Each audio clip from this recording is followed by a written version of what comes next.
Hello, and welcome to the Beyond the Table podcast, where my high frequency energy and light bringer co host Karen and I'm Tammy, get together to have interesting and enlightening conversations. Hey, Miss Radiant, how are you doing today? Hey, Tam. I am so jazzed to be with you here today, especially talking about the conversation that we are about to have. This is my favorite. I'm pulling up a chair. Yes, we have a very special guest today, and her name is Carol Everett. And Carol is joining us from the UK. I think that's so fantastic. That's the beauty of these, Zoom things and virtual. You can actually speak to somebody anywhere in the world and have a great time. So, Carol has a very special and unique gift that started to be apparent when she was just 5 or 6 years old.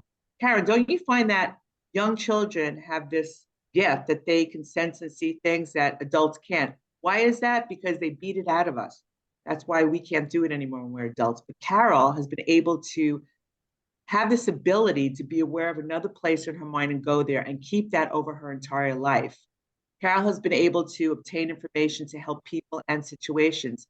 This gift has led her to be scientifically tested globally, as well as working with police to solve cold cases and locate missing people.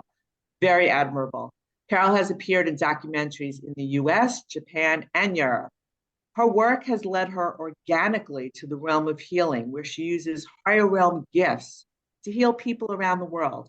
Carol is also a member of the British Register of Complementary Medicine for the past 25 years. Today's Carol focus is in blood healing and anti-aging with tomorrow's world medicine, and I am definitely interested in hearing more about this. And she founded the Carol Everett Healing Sanctuary, where people can join from all over the world to harness energies in the place of no time. And Carol is going to be sharing with us how to reach her and how to also reach, find out more information about the Healing Sanctuary. Carol, this is all fascinating. So welcome to the podcast, and we are so excited to have you on. Welcome. I'm really pleased to be here. I am. So we are so excited. We want to get started. So you, at the age, like you were aware at the age of 5 or 6, that you were sensing things, you were doing things. I mean, most kids aren't as aware. It's just kind of natural that they'll see an angel or they'll see something, but you were aware that something was happening. So tell us about that, how that journey led you, how that start, that awareness took you further. And, also the fact that your gift comes from higher energies. I mean, this is all related to being so aware at the age of 5 or 6. Well, obviously, what was happening to me, I thought was normal because I didn't know anything different. So what used to happen, it's always when it's quiet with me. Everything has to be quiet. And then, of course, in the middle of the night, the still of the night, there's nothing better than the still of the night. You can hear the night. And that is when I used to wake up. I wasn't aware of anything shaking me or anything, but my eyes just used to open.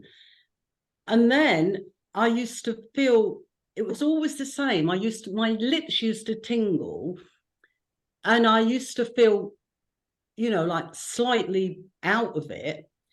And then I just used to find myself spiraling down, going down, down, down into this other place.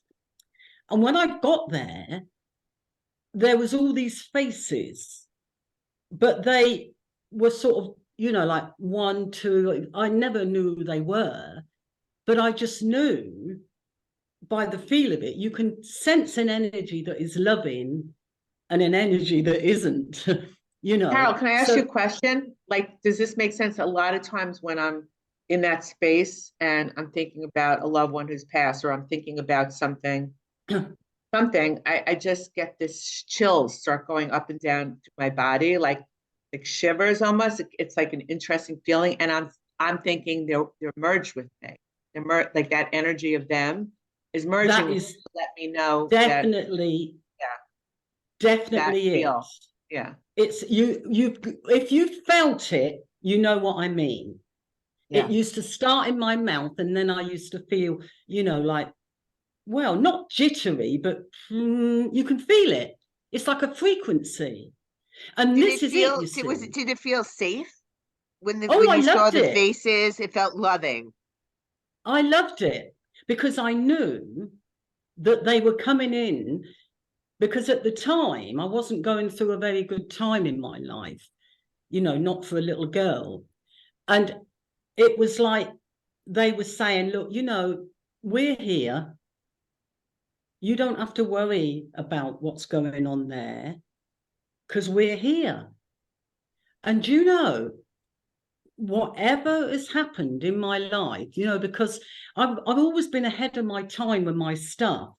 And unfortunately, people, if they don't understand something, they can be quite cruel, really, and so you're mad. If they can't understand it, you're mad. And in the early days, when I used to have that experience, I loved it. And of course, I thought everyone else was the same. I didn't know that everybody else went floating off in the middle of the night. And then, of course, other things started to happen. I started to, I'd look at somebody and then I'd sense things. And then, of course, I just used to blurt it out. And my poor mother, you know, brought You up just, really, you just knew things about people when you would meet them. yeah. And my Wow. mum and my dad were really strictly Church of England. We had to go to church on Sunday, and I went down like a lead balloon. Oh yeah, I Oh, don't think that would be no, okay. Yeah. you don't hear anything. I mean, what used to happen as well, remember, it's always in the night, always at quiet. I was the only girl, and this was a little bit later when things had settled in my life a little bit. I used to go to bed, and my dad used to come up and say, "You've got to have your light turned off now." Oh, I said, I don't want the light out. He said, "It's bedtime now." And I said, "Dad, I hear things. I hear things when the lights are out." Anyway, he used to say, "Right, I'll leave the light on and then I'll come back." Well, it was the same scenario every night. He said, "Can you hear anything?" I said, "No," because I couldn't, because the light was on. But don't forget, I wasn't very old. I wasn't, you know. And so anyway, he said, "Okay, I'll turn the light out." And he used to put his walking stick underneath the bed and in the water. He said, "There's nothing in here." Anyway, before he got to the bottom of the stairs, I'd say, "Dad, they're back." You know? Oh my God. The lights I were out. know. And do you know, I Carol, used to have a candlewick bedspread, and my mum was continuously renewing these bedspreads. They used to be able to pull the little bits of cotton out, and I used to sit there, ping, ping, ping, listening to all the stuff, pinging the stuff out of the cotton bedspread. And then in the end, they said, "Right, stay downstairs till you're nearly asleep, and then we'll put you to bed." And then I was so tired, I just used to get in, and then I was woof. But you wow. know what? It Carol, can wasn't I tell that. you something? For years I had to sleep with the light on. That my husband was like, "Why do you need a light on?" I said, "I can't be in the dark."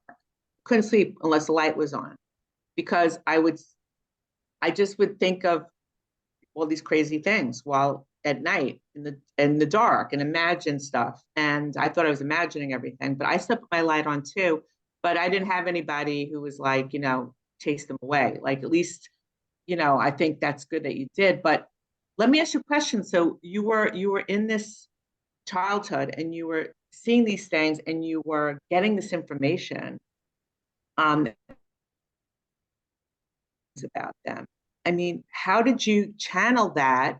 Because, like you said, people could be cruel and they didn't understand, and you were you weren't on your own. You were part of a tribe, a community. So how did you like still hang? Like, didn't what I'm trying to say is, how did you still manage to keep that intact and pursue that as a lifelong, like this is the course I'm going to take, and not be shut down or not, just conform and not talk about anything? I think it's amazing that you chose to Well, take a difficult path. I think because it was so strong and part of me right from the start, Right. it was so strong, you know, it was like a family to me. It was just so strong and so natural. But what I learned to do, because when you're a child, you know instinctively anyway, if somebody doesn't want you to do anything, if your mum and dad are not pleased with you, you know, don't you? You know when they say, or, you know, and I could tell that I would have to keep a lot of it to myself. In fact, as I got older, it was harder for me to then have anybody to talk to about it. Sometimes I'd blurt things out, and then my mum and dad took me to the doctors, and it was funny because in the doctor, he didn't know what to do with me, and he said, "I hear you're hearing voices." I said, "Yeah, I'd always told the truth." I said, "Yeah."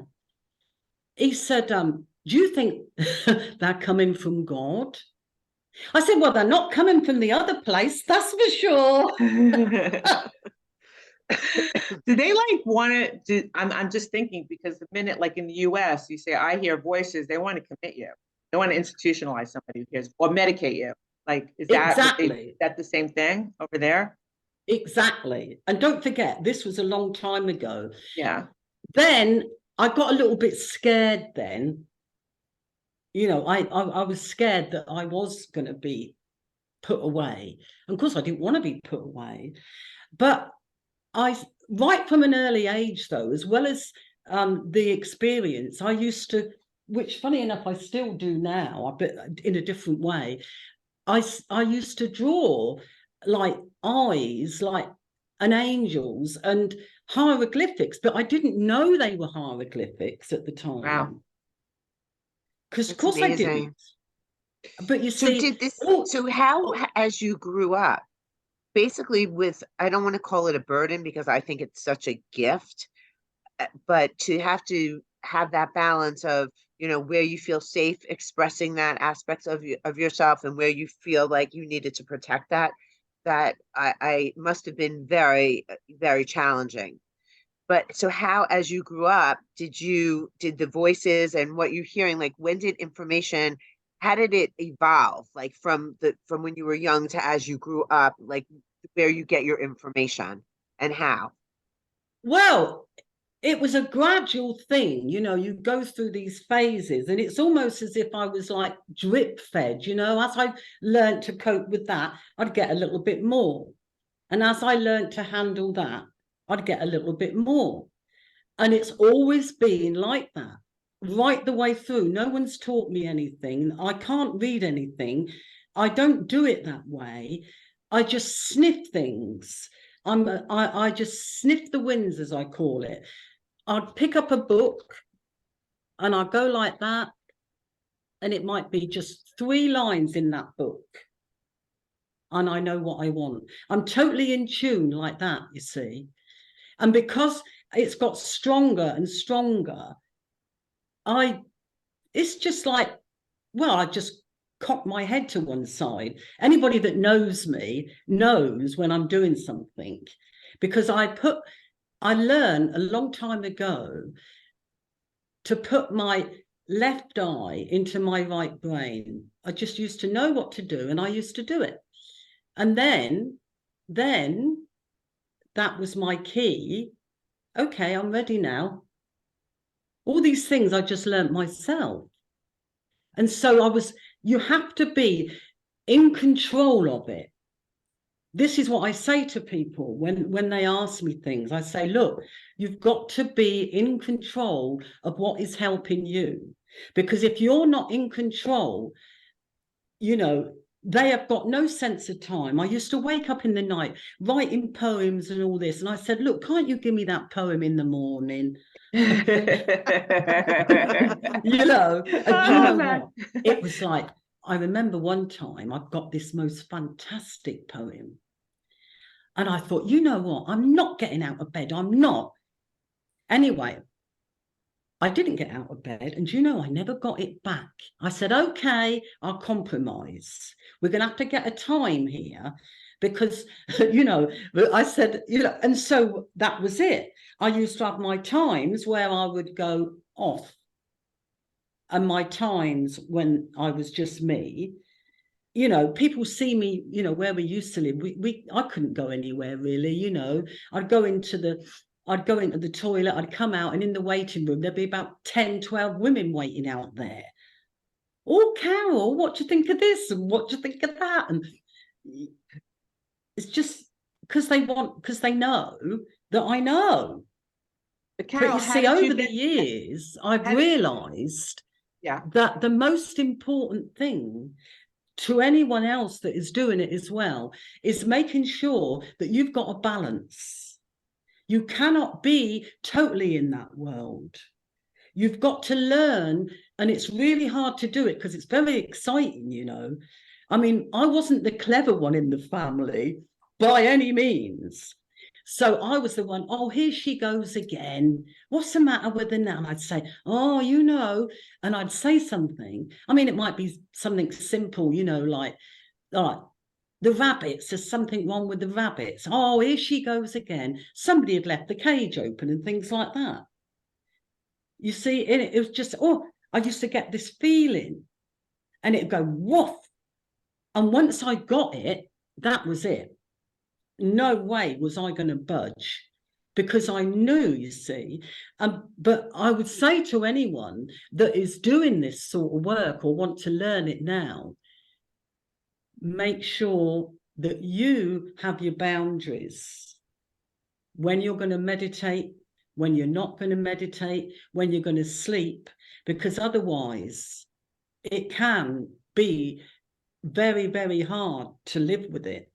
You know, I've learned, I mean, I watch Emmerdale, Coronation Street, all the soaps when I finish work. People think I'm walking around in a long robe. No, I'm not. You know, I've got the dogs. I love my dogs. And, you know, the family. I'm just normal.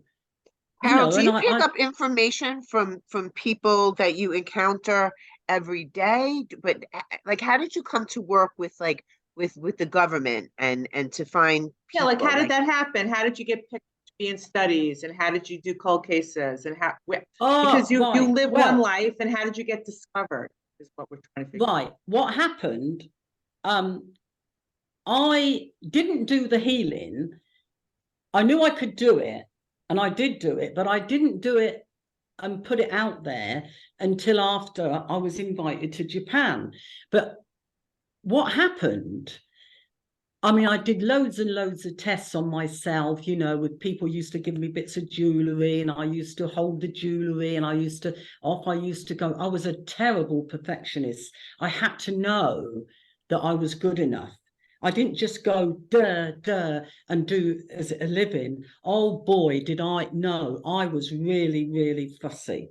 I had to be absolutely 100% in control of what I was getting.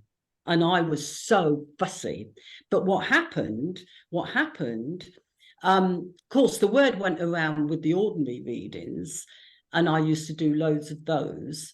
And then it was always the people that got me involved with things. I didn't plan anything.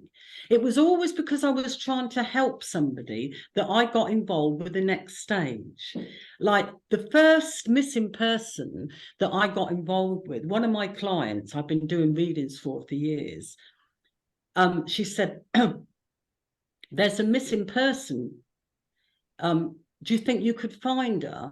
Well, I knew I could do that sort of thing because I'd done it when people were looking for people before, but not in really a specific case like that.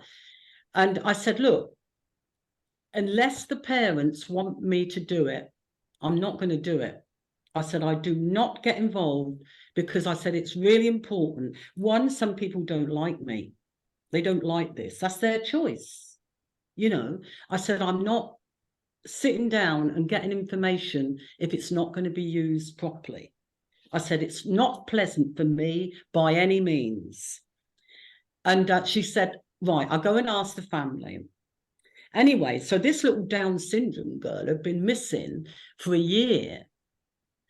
And so I was given a poster, and the parents said they wanted to know what I said. And I can't remember how the local newspaper got involved, because it wasn't me. But anyway, things have a way of getting out. And I sat like that. And I thought, oh no, I can't tell the parents. Oh, that was it. Yes, that was it. The newspapers did know. Then I got the information. It was not nice, and I couldn't give it to the family. You can't just blurt out stuff. I'm really, really sensitive, and I'm really, really very much aware that I'm not qualified. I'm not a policewoman. I'm not a doctor, and I don't act like one. I pass on the information, because it's too much for me, and you have to respect the situation. The police were looking for her. So anyway, what happened? The girl that got me involved, I said, right, this is the information that I've got. I could see everything. I could see this tree. I could see somebody being dragged. I mean, it's not a pleasant story. And it was horrible. It took me a week to get over it. It was so horrible that I couldn't work for a week. It just upset me too much. Honestly, it was not nice. So anyway, what happened? They'd been looking for the girl for over a year, and they took the information to the police. And I think was it 2 weeks? Within 2 weeks, they found her in exactly the same situation as I saw it. Just as I saw it. And of course, they had to tell the family. Well, that ended up in the paper, and there were several of them, one after another. There were so many police cases that I've been involved with. Anyway, what happened? They went into the Psychic News. The Psychic News is a paper in England that reports about people like me. And what happened? The Japanese was looking for somebody to wire up and test to find out how they did things. So the Psychic News knew about my history. I'd done loads of stuff. And so they invited me to Japan, but I don't like traveling. It was so funny. And Mike's so laid back. He said, Japan's been on the phone. He said, they want to speak to you this afternoon. I goes, oh, okay. So anyway, they said, look, we've got a whole list of names. You're at the top. We want you first. We want to know within, what was it? I had about 3 or 4 hours to let them know. And I had this horrible agonizing battle going on. One part of me wanted to be tested because I knew how I did my work, and I'd had the mickey taken out of me all my life. And to me, I thought, oh God, it was like amazing, I mean, I didn't have anything to hide. I knew exactly what to do. And then there was the other side of it, the traveling, leaving the family. I mean, very much a home bird. I'm not a big, out there person. And they said, right, you've got till the end of the day.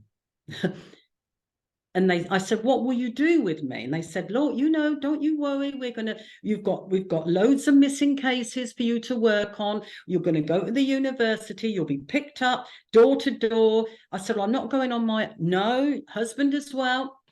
So we got the grandparents to look after the children. Oh, nice. And then I thought, then after I'd said yes, I thought, oh God, I can't do it. I can't do the journey. And then the tickets didn't arrive. And I thought, oh, they haven't arrived. There's the sign. Oh, they arrived the next day, didn't they? So anyway. Very synchronistic, Carol. I'll tell you what, I was scared out of my pants. Anyway, when I got into the university, there was loads of other stuff going on. They wired me up like a chicken with this all these things sticking in my head. And I said, yeah, I said, it hurts. Well, sorry. I thought, they had to put it tight. Anyway, they said my husband couldn't go in with me. And I thought, I'm not going in there on my own. So I thought, right, I'll wait until they've wired me all up and put everything on me. And then I'll say, I'm not going to do anything until he comes in. Because, well, I felt awful. There was all these machines and technicians and producers, and I'm sitting there like that with my handbag full of all hair from my grandmother, all the pictures of the family, my little blankie next to me. And anyway, So they were trying to find your brain waves? Were they trying to measure your brain waves? Yeah, they were trying to measure the brain waves. Anyway, I'll tell you what happened. Anyway, Mike came in. Luckily he did, because he was able then to take some pictures himself, because this is a part of the story. When I actually did that in Japan. I don't know if anyone's done it since, but I was actually the only one in the world that had actually done that test in real time. And the Americans wanted the footage, and the Japanese wanted 30,000 to 60 seconds of film where I was going boink, boink, boink, boink. So anyway, getting back to the brain waves, the girl was standing there, only a young girl, so you couldn't look at her and say, oh God, she can have joint trouble, or there was no way. Beautiful girl, beautiful model, lovely. Off came her robe, stood there, no clothes on. I thought, oh God, I hope God take mine off, because that'll be the end of this. Psychic porn, not good. Oh no, I mean, it's different. I was nearly 50 and she was 20. Anyway, so I'm sitting there and they said, right, what do you see? So I get my paper. I just write it. I just look, I turn my head to one side, put my right eye over, and off I went. Bump, straight away like that. Then, which was on the left-hand side, I could sense and feel something, and I knew it wasn't pleasant. Well, she'd already been diagnosed with the doctors and specialists. They'd already diagnosed her for the program. And they didn't tell me whether I was right or wrong, but Mike, they had all the thermal imaging, all these cameras, and they could see it showing up on the camera as red, as something being wrong. It showed up. It was really good. But I couldn't see none of that. I wasn't allowed to see anything. They weren't going to give me anything, which was fine. I didn't care anyway. I was in my own little world. Then they said, how long do you want to get rid of it? And I said, give me 10 minutes, at least. I'm sitting there. I could see Mike going like this in the corner, So anyway, I went off and I thought, right, I'm going to go for this. I thought, this is my moment. It's no good you getting scared. You're not going to get another chance. Now you just go. So anyway, off I went. And if you move, you create energy. And so I was creating the energy to work with, and I was going off, pulling it down and pushing it out the top of my head. Now they could see everything, you see. And every time I went like this and directed it out the top of my head, the third eye, if you like, it changed color. And all the technicians, I couldn't see because my eyes were dead shut. I didn't want to know. I just wanted to do what I'd got to do, and I didn't want to know anything. So I'm sitting there, and there they all are, watching it. Mike said their mouths were dropping open, like, And then in my mind, because in the beginning, when I was sitting there, I said Edgar, because there's a history, there's a link between me astrologically and Edgar Casey. I didn't make it. Astrologers did, but I didn't. I never say anything. Other people say it. And I sat there and I said, Edgar, help me. you know, so I'm sitting there like that, and that's all I had. And as I went into my space and pushed it out the top of my head, I knew I hadn't finished. I was going to stop, and then something said in my head, you can't stop now. You can't stop yet. It hasn't gone blue. But of course, I didn't know what the colours were. I didn't know nothing what was going on. You can't stop. It hasn't gone blue. And I thought, oh, okay. I mean, I was like, crikey, I'm going to levitate in a minute. Anyway, I went off again. I thought, right, this is it. So I went for it and like that. And then another 2 minutes made a big difference. And then in my head, I heard, it's okay. You can stop now. It's gone blue. Oh, thank goodness for that. Anyway, all the technicians stood up and clapped, because in Japan, the men, they talked to the men. Well, they did in those days. This was over what, how many years ago now? 22, 23, Mike? And the culture, the men are in the front, the women are in the back. They talk to the men before they talk to the women.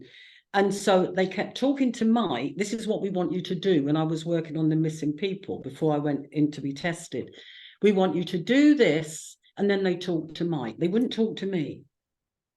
But after the testing in Japan, in the university, the professor come running up to me and he goes, how would you do that? And I go, oh, I thought I've always done it, because I just do it with my mind. And he was looking at me, and I wanted to go to the toilet. I know it's not a good thing, but I've been sat in there with all these wires, and I thought, if I don't go to the toilet in a minute, there's going to be an accident. Anyway, and I said to the professor, E.T. wants to go home messing about. But of course, they said, after they'd seen what I'd done, they went, Roswell. And they grabbed hold of my arm. I goes, oh, no. I thought, no, they're going to look for some green blood. I goes, no, I'm only joking. Oh, it was so, the whole thing. But the next day, all the top producers came in front of me and bowed right down to the waist, down to the floor. Wow. Luckily, they didn't expect me to do it, because I couldn't have done it. I'd have fell over. Surprised it, but is this like when you got into this healing side, where you start, like, you moved into blood healing? So give us like just a brief explanation of what blood healing is and how you're able to do it virtually, because we're coming closer to the end of the segment. So let us know that. I want to get into the blood healing and how you do it virtually, Right. and Well, also your healing sanctuary. Yeah. Right. When I was in America, because I was in America, I was over there with an O1 visa, and I did a documentary and things like that, and I had this thing keep coming. I used to wake up in the night, and I used to get these things. Sometimes I used to say to my husband, I don't know how to turn the computer on. He said, it's 4 o'clock in the morning. I goes, but you don't understand. I've got to get this out. I've got to get it out. And one of the things it said, cancer is not an illness. I thought, oh, really? Well, I'm not going to tell anyone that. And it said, no, cancer is not an illness. It's a frequency that's gone wrong. That's just one of the things. Anyway, this blood, I'd got this thing about the blood, and I'd already done an experiment with some friends of ours in Virginia in a vet's practice. They loved my work, and she went on. I saved her from a really bad operation. She went on a Beyond Chance documentary talking about it. Anyway, this is what really started the blood work rolling for me. I knew what I'd got to do, because I always know what I've got to do. And I said to the vet, take the blood out, put it into a file, then I will heal it, and then you put it back. Wow. And also, apart from that, they were testing it on a slide. Anyway, so they could see the difference before and after and all this, which they did. Anyway, one of the things that I did the mother, and then I did the daughter. And I thought, remember, I'm in a little world of my own. I just know what to do. If something goes wrong or is different, I just change it. And I thought, you know, nothing's going to change with the blood. I wanted to prove that the blood was listening to me, because I knew that it was. So I said to the blood, I know that it's not going to change because there's nothing to change. So what I want you to do, I want you to change on the blood, the slide. So I was talking to it on the slide to make sure that it was listening and it would be working on the daughter. The vet freaked out. I was in a little world of my own, you see, because they put a little bit on the slide and a little bit in my hand. And I thought, right, you're listening to me? Okay. So I'll be talking to the blood on the slide and talking to the blood in the file. Anyway. So it's a slide and a file. Okay, got it. So, and so they've got all the microscope and everything, the vet. And he goes, what's going on? He said, come here. He said, what's going on? He said, look at this. What's going on? I said, oh, don't worry about that. I told it to go into a circle. And normally, if you have blood on a slide, it's all over the place. It's, you know, it's not like that. It was like a little crop circle on this slide. Well, I freaked him. I goes, oh, I only did that, I said. Don't worry about that. I said, I only did that so I knew it was listening, because I said, I don't think this blood in here is going to change that much for you. And he goes, he sort of looked at me, his eyes were popping out. I freaked him out. He couldn't sleep. Anyway, after that, I went to London, and there was some top cancer specialists there. We had to barricade the door because it was a procedure that wasn't approved by the FDA. Always somebody gets me involved, a woman that was desperate for my help. It's always somebody, because I'm trying to help. I don't plan things. She begged me if there was anything she could do, because she'd got this cancer. They'd given up on her. And I said, I can't promise anything, but we can try this. So the same thing again. We went there, the blood was taken out, some was put on the slide, there again, and another bit left in another file, there again, the difference. You could see it was totally different blood. It was totally different. And that I've done that test with the blood from Spain, because I'm in Spain actually, by the way, at the moment. In Spain to America, from Spain to Monaco, with top doctors watching the difference with the blood changing. Because my theory was this, even though the doctors at the time in London said, oh, you know, you can't do this. You know, are you sure? I goes, yes, because I know I would never hurt anyone. That is always my thing. I would never hurt anyone. So I know if I say I feel I want to do that, I know that it won't hurt. Anyway, 6 weeks later, I healed the blood in London with this tumor on the arm initially. And I said, right, I'm going to see if that one responds. Anyway, this woman was so sick, and not the professor, the doctor took me, the specialist, and he said, you haven't promised her anything, have you? I goes, no, I never do. And I never, ever, ever do. He goes, that's all right, he said, because we've got a very sick woman here. I goes, I know. He goes, okay. You know, 6 weeks later, she went in there without her stick, rabbiting away, been to Madame Tussauds, jumped on the bed, his mouth flew open. It had gone. The tumour had gone. and her blood count had come up so much. This is true. The blood count had come up so much that then the Bristol Cancer Centre, who was treating her, they got hold of the doctor and said, because obviously he hadn't told her about me because we'd have both been in the chop. Anyway, so they wrote to him and said, your work is amazing, doctor, because he was a cancer specialist. Absolutely amazing. You know, how have you brought her blood up from that to that? Well, of course, he couldn't say anything because we didn't want to go into clink. Anyway, but what happened, unfortunately, I said to her, your body, I said, I can't tell you what to do. I said, and I am not qualified to tell you what medication or nothing. I always tell people that. And I said, but my opinion is, if it's not broke, don't fix it. I don't think your body will sustain more chemotherapy. Well, always a new trial and everything. Anyway, in the end, you know, she went off, you know, to another place. But that was then the start. Because of that, I would trusted myself more. So then I was then more able to trust this other thing, that what I'm doing now, which is I brought it all together.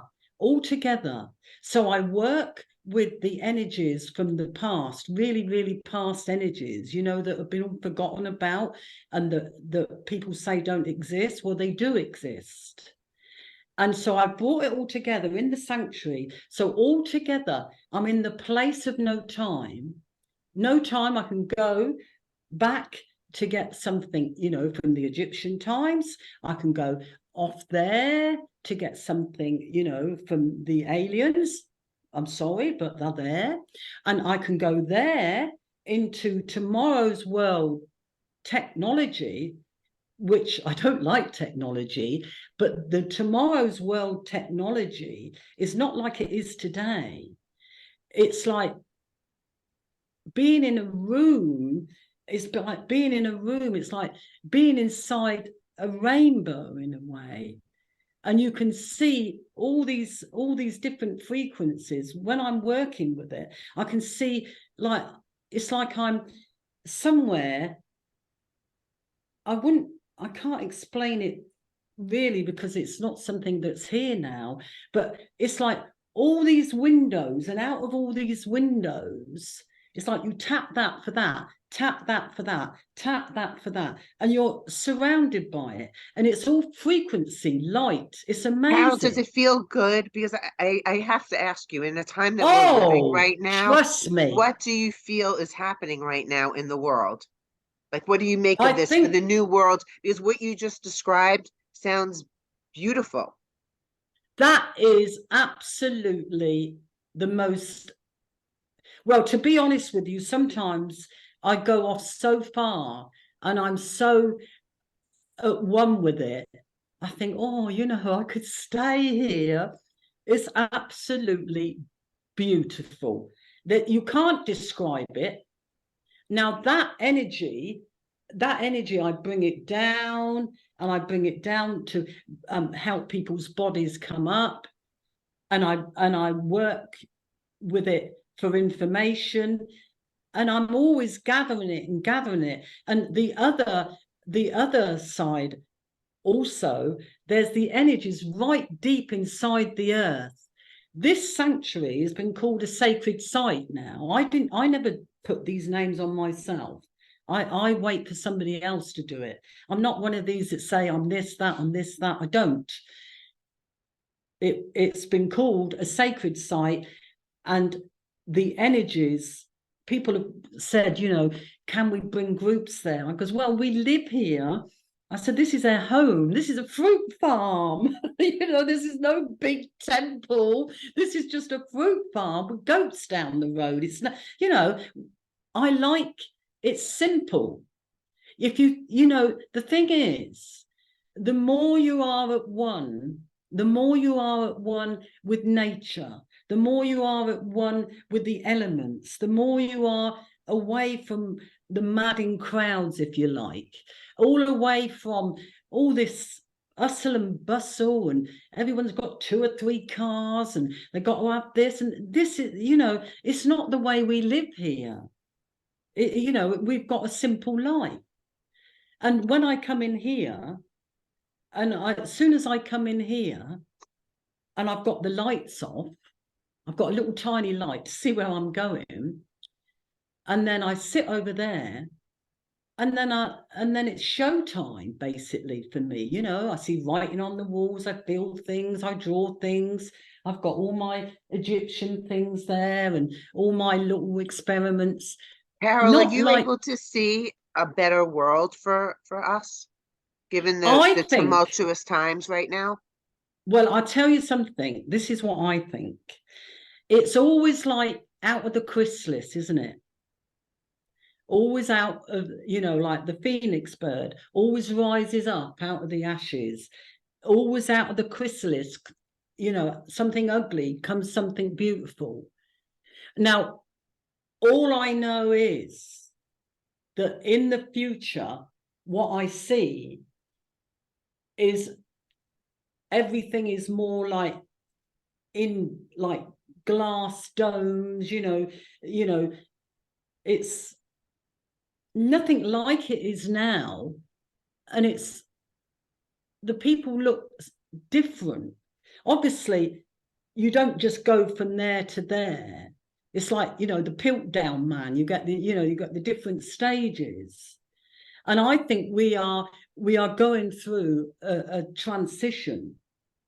And you know, and I think when we go through that transition, we will be more beautiful people, not necessarily looking, you know what I mean?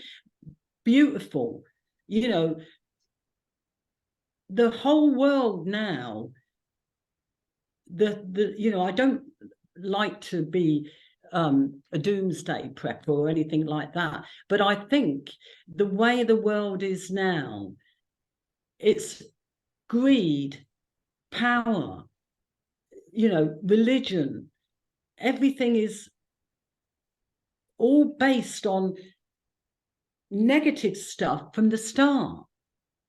You see what I mean? There's your base. If that's your base, what have you got to grow from? So the base has to be changed. It It seems has like to it be is. It seems changed. like it's dismantling.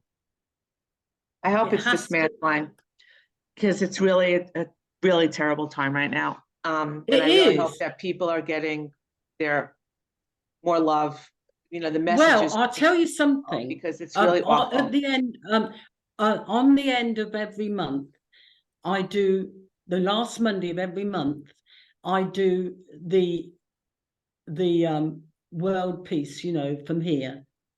And when I'm doing it, I call up the higher energies to come down, to get through, because there's a whole negative field across. And when I do that, I've got the higher energies coming from the top, and I've got the energies coming from inside the earth. And it's like there's a tunnel and it goes all the way around. I'm only telling you what I see. You know, I've long ago, you know, I just tell the truth. You know, that's all I know. Yeah, and I'm so, yes, it's such a wild time on the planet that I understand that it all has to sort of break down what you've described as the greed and the corruption, and it seems like that is kind of crumbling to create hopefully something better.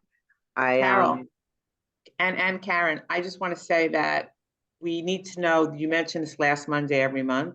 So I think the audience will want to know how to tap into that, or how to reach you, how to find out about the last Monday of the month, how to find out more about the healing sanctuary, blood healing, because we're at the end of the recording. So we need to know how the audience can reach you to find out about these incredible things.